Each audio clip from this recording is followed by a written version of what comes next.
자, 우리 김상옥 쌤은 어디를 다녀오셨나요? 그 대구 시민안전센터라는 네. 곳에 갔었는데요. 대구 지하철 화재 사건 사망자만 192명이 나왔었고요. 부상자가 151명. 세계 뭐 3대 지하철 사고라고 알려질 정도로 참혹한 사건이었고요.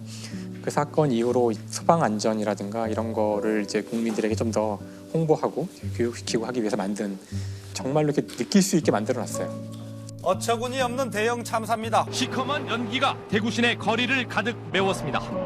역사 입구마다 계속해서 연기가 솟구칩니다. 짙은 연기와 유독물질이 지하철역 일대를 덮은 사고 현장은 아비규환으로 변했습니다. 우리 길 속의 시간이 이제 지나갔고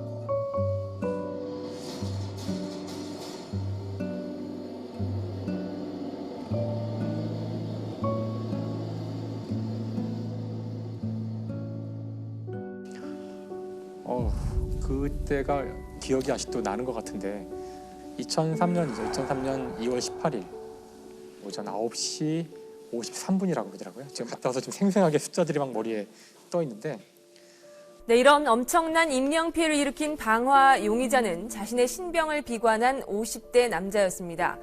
정말 이상한 사람이죠. 본인의 어떤 심정 비관으로 이제 자살을 하려고 마음 먹은 사람인데 혼자 죽을 수 없기 때문에 다 같이 죽기 위해서 인화성 물질을 가지고 지하철을 탄 거고요. 가장 번화한 중앙로역에 열차가 섰을 때 거기서 불을 붙인 거죠. 근데 이게 워낙 인화성이 강한 물질이라서 그 기관사가 내려서 이제 꺼보려고 했으나 실패를 해요. 그래서 실패하고 도망갔고요. 다른 승객들이 이제 119에 신고를 해서 상황실에서 알게는 됐고요. 여기까지는 거의 인명피해가 별로 없었는데 문제는 또 다른 열차가 이 역으로 들어오고 있었던 거예요. 반대편에서. 근데 여기서부터 이제 수많은 문제점들이 생겨요. 그러니까 이제 중앙 통제소에서 잘 상황을 파악을 못했고요. 열차가 들어가면 안 되는 상황인데 조심해서 들어가라고 이제 연락을 하게 돼요. 정화로역 진입시 조심히 운전하도록 하실 겁니다. 지금 화재 발생됐습니다. 그래서 일단 열차는 들어오게 되고요.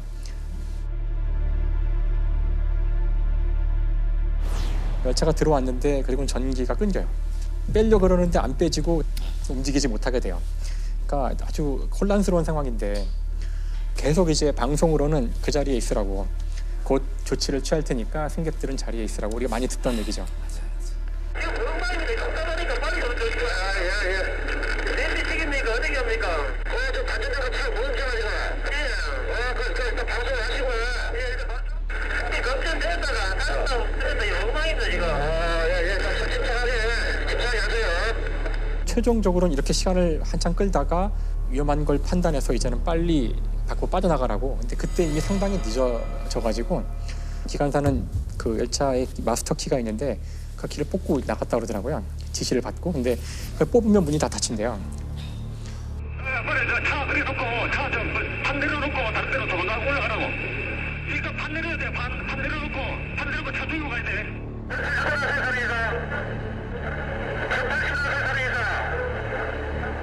당시에 수동으로 지하철 문을 열 수 있다는 사실을 아는 사람이 거의 없었고요. 그래서 근데 대부분의 칸들은 문을 열지도 못했고 전동차 1085의 나머지 객차 3량은 출입문 12개가 모두 닫혀있는 상태였습니다. 그 당시에는 그 안에 수많은 인화물질로 가득한 열차 시트도 그렇고 바닥도 그렇고 가연성으로 돼 있는 것들이 많았고요. 다음에 안내등 같은 거 있잖아요. 위험한 보일 수 있게. 네, 보일 수 있게 만들어 놓은 등 같은 게 있고 그것들이 다 위에 있었대요. 그러니까 이게 무슨 뜻이냐면은 화재가 나면은 연기가 막 발생하는데 연기는 다 위로 올라가잖아요. 예. 아, 밑에 그래서 사실 있었어야 볼 수 사람들이 있는데. 도망갈 때에도 고개를 들면 이제 바로 유독가스를 흡입해서 다 쓰러지게 되거든요. 네. 그래서 아래로 가야 되는데 아래에 충분히 있지 않았고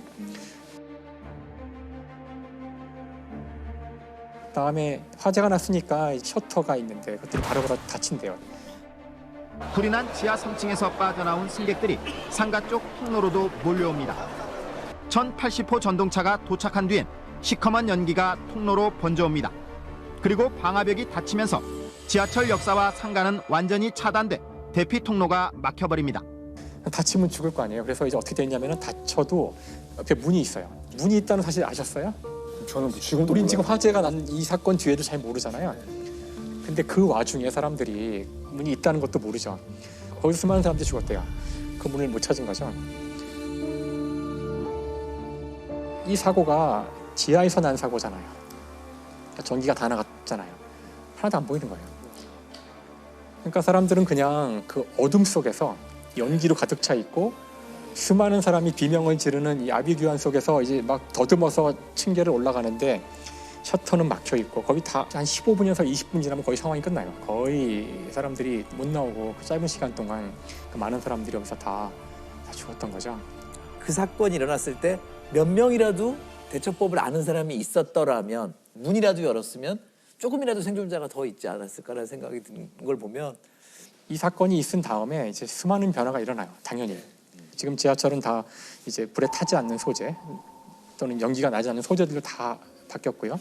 안전등 같은 건 다 바닥에 다 있고, 그다음에 지금은 위에 이렇게 그 연기를 차단하는 이런 것들 다 만들어져 있어요. 셔터가 내려오지 않아도 연기를 차단할 수 있도록. 막상 그런 지하에서 전기가 단전이 된 상황이면은 알고 있어도 쉽게 대처 못할 것 같아요. 그 안전센터에 가보시면 그걸 체험할 수 있게 해줘요, 직접. 어떻게 체험할 수 그러니까 일단은 지하철에 직접 타가지고 그 지하철이 막 흔들리면서 연기가 막 나와요. 굉장히 공포감이 엄청나요. 순간적으로 되게 공포감이 느껴지고 막상 해보니까 상당히 다르더라고요, 느낌이.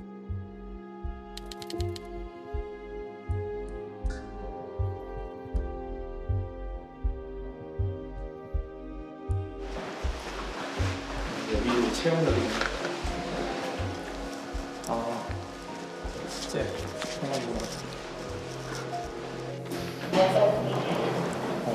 진짜 같이 되네요. 자, 지금부터 우리가 탈출 체험을 한번 해보도록 탈출 할 체험. 건데요.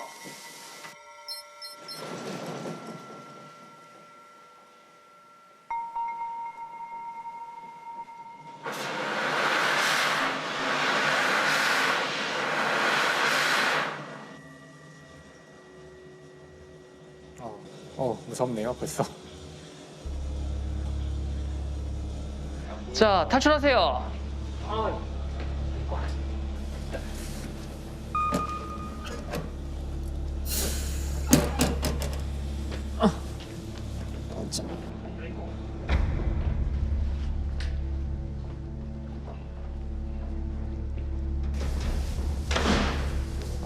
이게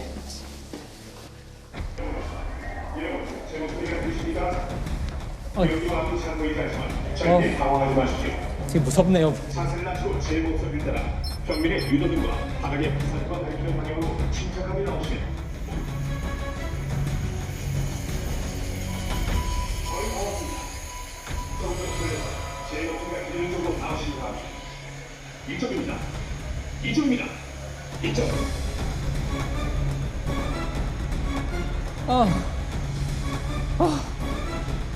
야, 이거 그냥 알고 나와도 힘드네. 실제는 지금보다 더 힘든 상황이겠죠. 더 힘들어요? 아휴, 근데 마음이 아프네요.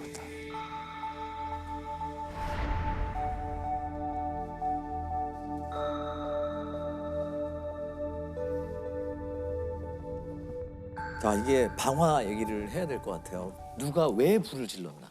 그러니까 이제 김대현이라는 사람이죠. 김대한.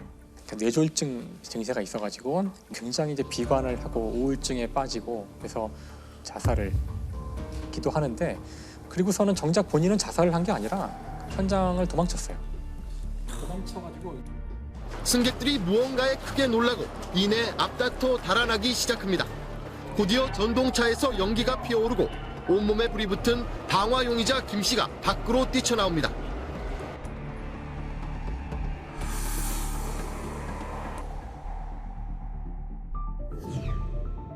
병원에 있었는데 그때 같은 칸에서 방화하는 거를 지켜보았던 한 사람이 죄송합니다.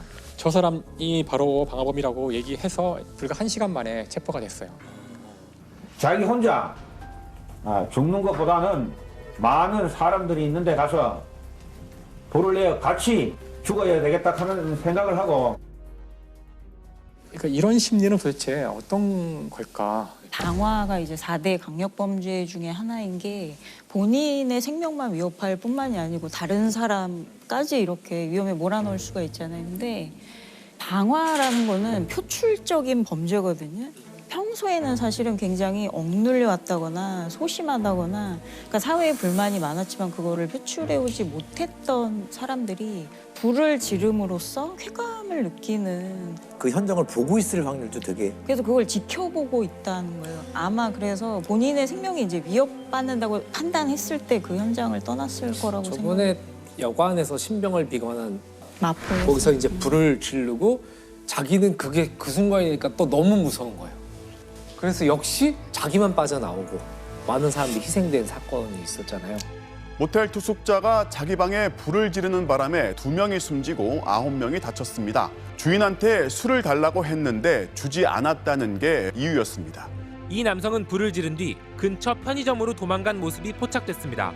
배가 아프다며 119에 응급 조치를 요구했고 자신이 불을 질렀다고 털어놨습니다.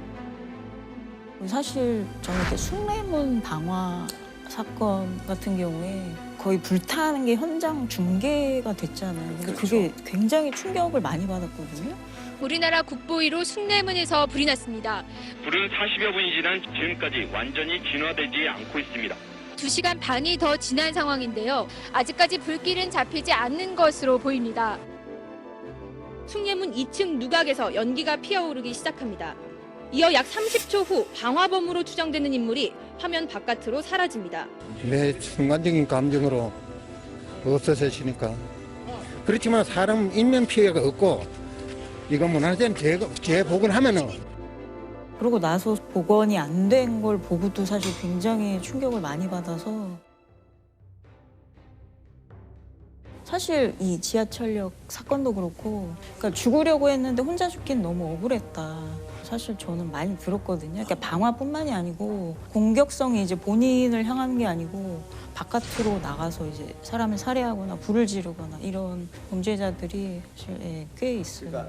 그 온보연이라고 연쇄 그 살인범이 있는데 그 사람도 처음에는 죽으려고 그 본인의 무덤 구덩이를 파놨다가 내가 혼자 죽기는 너무 억울하니까 내 나이만큼 사람을 죽여야겠다라고 해서 그 연쇄살인을 저질렀던 그리고 고창에 살인범이 있는데 똑같아요. 범인 온보현은 이번 범행을 저지른 이유가 사는 게 힘들어 죽으려고 했기 때문이라고 말했습니다. 하지만 오는 엉뚱하게 부녀자 2명을 살해하고 자신은 태연히 경찰에 자수했습니다. 혼자 죽기 억울해서 혼자 죽기 억울하다는 생각이 들어 그냥 죽고 싶은 마음이 들었고 그래서 억울했고 같이 죽이고 죽어야겠다는 생각이 들었던 것 같습니다. 근데 그런 식으로 본인의 불만을 표출하는 이 김대한 씨 같은 경우에는 참여나 이런 거를 했을까요? 법정에서? 그러니까 그 후 소식이 좀 궁금하기도 한데 뭐 재판 과정에서는 계속 오락가락 얘기를 그래서 1심에서는 사형 선고가 내려졌는데 2심에서는 이제 무기징역으로 감형이 됐고요. 김 피고인의 심신 상태가 온전하지 않고 잘못을 뉘우치고 있다는 이유에서입니다.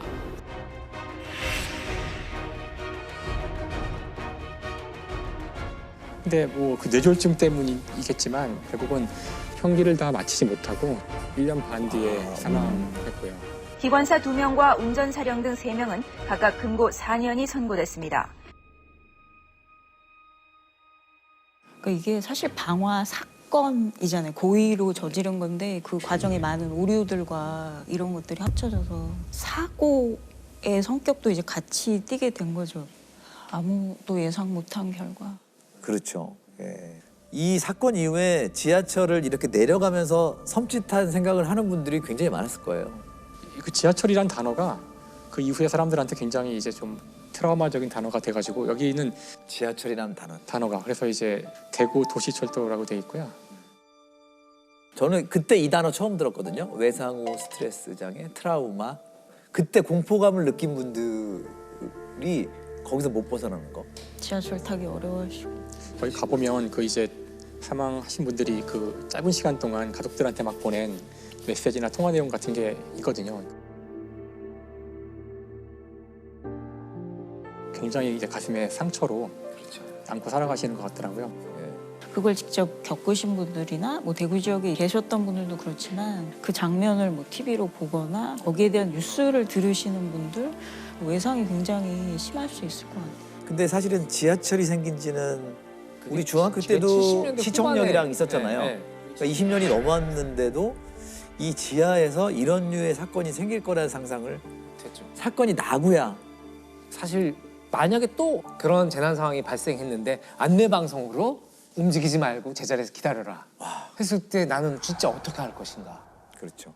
근데 사실은 그게 정답이거든요. 원래는. 네. 그러니까 정상적인 상황에서는 그 많은 사람들이 한꺼번에 움직이는 순간 오히려 더 위험해지기 때문에 그 자리에 있는 게 원래는 맞아요. 사실은 우르르 사람들이 몰렸기 때문에 참사가 나는 걸 너무 많이 영화에서도 보고 1942년 미국에서 또 있었던 큰 참사 중에 하나가 이제 코코넛 그로브 화재 사건이라는 게 있어요.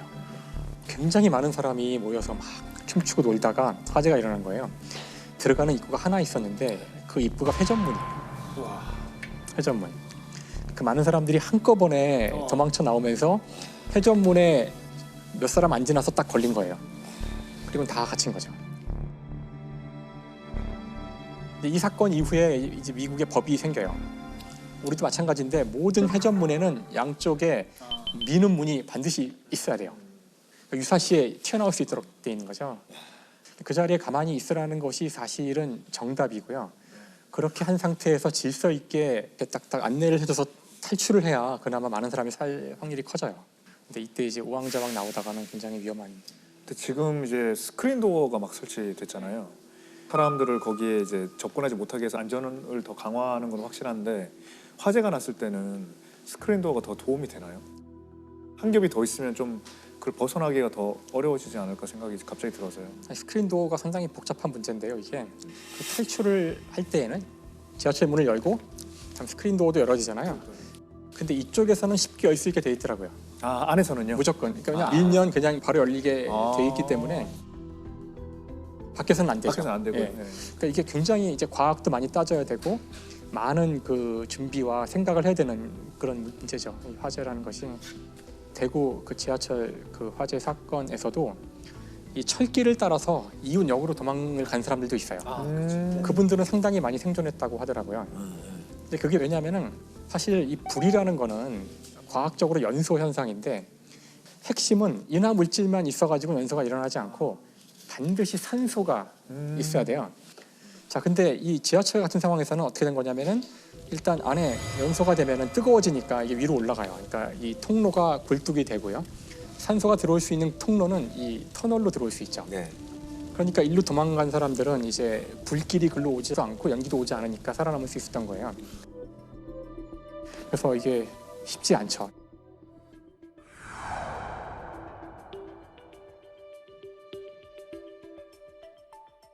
야, 저는 지금 화재가 나도 안전장치나 뭐 이게 설명 다 돼 있어도 나갈 자신이 없어요. 그러게요. 그 당혹스러운 상황에서 이런 게 안 될 것 같은데요. 아, 근데 한 번은 꼭 가봐야 될 것 같아요. 시민안전 테마파크. 네, 왜냐하면 저도 건석으로만 맨날 보고 학교 때 교련 시간에도 수업 시간에 딴 데 보고 이랬던 것 같아요. 근데 아이를 낳고 TV에서 심폐소생 나오면 저 되게 열심히 봐요. 아, 이렇게 몇 번 하고 호흡 불어넣으면 그때서야 배웠고 저 그리고 아이를 낳고 나서야 수영을 배우려고 마음을 먹었어요. 왜? 구해야 되니까. 유심히 보게 되더라고요. 이거는 누구든 생길 수 있는 일이라 알고 있는 거랑 한 번 한 거랑은 또 다르죠. 네.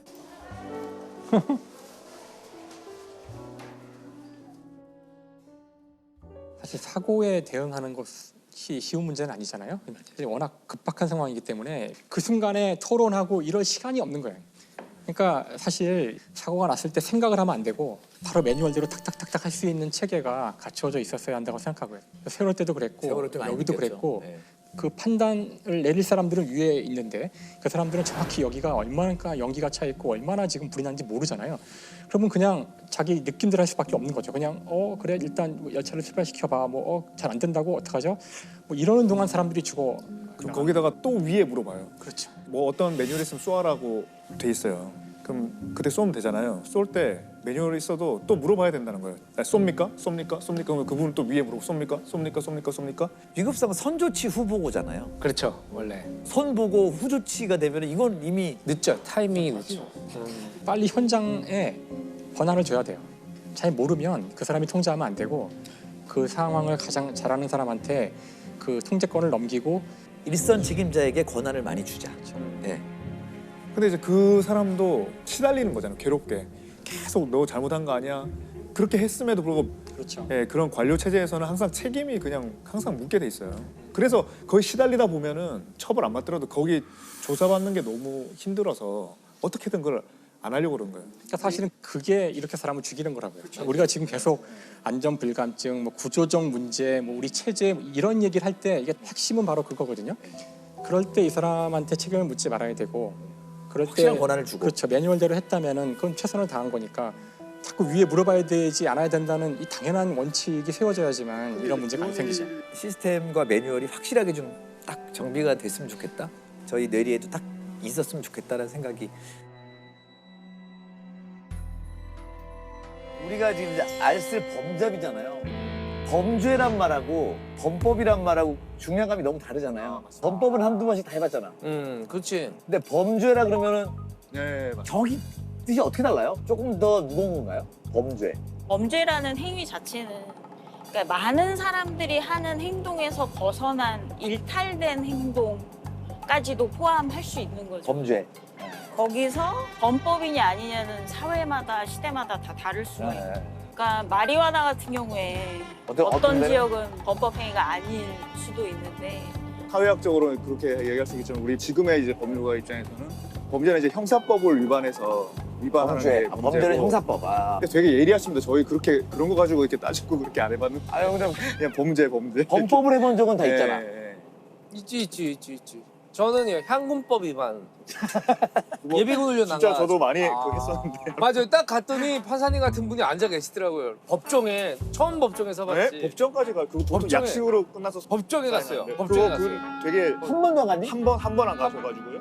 아니야. 그렇죠. 여러 번 갔죠. 한 번 안 가지고. 상습범이군요. 몇 번 안 갔어요. 아무튼 그래서 그냥 잘 출두해가지고 갔는데 한 40명 정도가 이렇게 쫙 앉아있고 판사님들 무서운 걸 그때 알았어요. 아니 판사님 그게 아니고요. 뭐 어쩌고 하는 막 반항하는 사람도 있잖아. 반항 안 하시는 거예요? 벌금 50만 원 딱 때렸어요. 아니 판결을 똑바로 벌금 80만 원. 아니 이 사람이 말이야 벌금 200만 원. 막 진짜 그랬다고요? 네, 그랬어요. 그래서 내가 각색된 게 아니죠? 아니야 진짜로. 진짜로. 옆에 MSG 아니야, 판사님이 MSG? 계셔가지고. 영화 대본 같은데. 진짜로. 그래가지고 근데 진짜로 그 법정에서 항의하시는 분도 많으세요. 대거리를 하시는 분도 많으시고. 그 저기 심의관님도 신경이 많이 쓰이시겠어요. 저 사람 판사인데. 네, 지금 뭐 벨트도 잘 하고 있고 그래도 뭐 좀 신경 쓰이긴 합니다.